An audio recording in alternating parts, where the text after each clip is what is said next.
Catadan, remembering Moses, stood before the people of Israel and spoke words filled with hope. He told them, "When all these things are come upon thee, the blessing and the curse, which I have set before thee, and thou shalt call them to mind among all the nations, whither the Lord thy God hath driven thee." Moses spoke of a future time when Israel would be scattered across the nations because of their sins. But if, from wherever they were, they remembered God's words and turned back to him with all their heart and soul, God would hear them. God's promise to restore Moses declared God's beautiful promise, "Then the Lord thy God will turn thy captivity, and have compassion upon thee, and will return and gather thee from all the nations." Even if they were scattered to the farthest parts of heaven, God would gather them back to their land, restore their fortunes, and bless them greatly once again. A heart transformation, Moses said.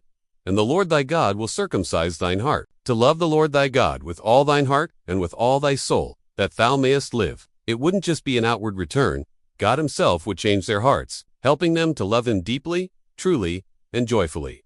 And their enemies? God would place curses upon those who had hated and hurt them. The word is near, Moses wanted them to know. Obedience wasn't something far away, hidden in heaven or across the sea. He said, "But the word is very nigh unto thee, in thy mouth and in thy heart, that thou mayest do it." God's commands were close, already in their mouths and hearts, so they could choose to follow them. Life and death, blessing and cursing, then came the great choice Moses placed before them. "See, I have set before thee this day life and good, and death and evil." If they chose to love the Lord, walk in his ways, and keep his commandments, they would live and multiply, and the Lord would bless them in the land. But if their hearts turned away, if they chose other gods and worshipped them, they would surely perish. A witness and a plea. Moses called heaven and earth to witness the choice before them.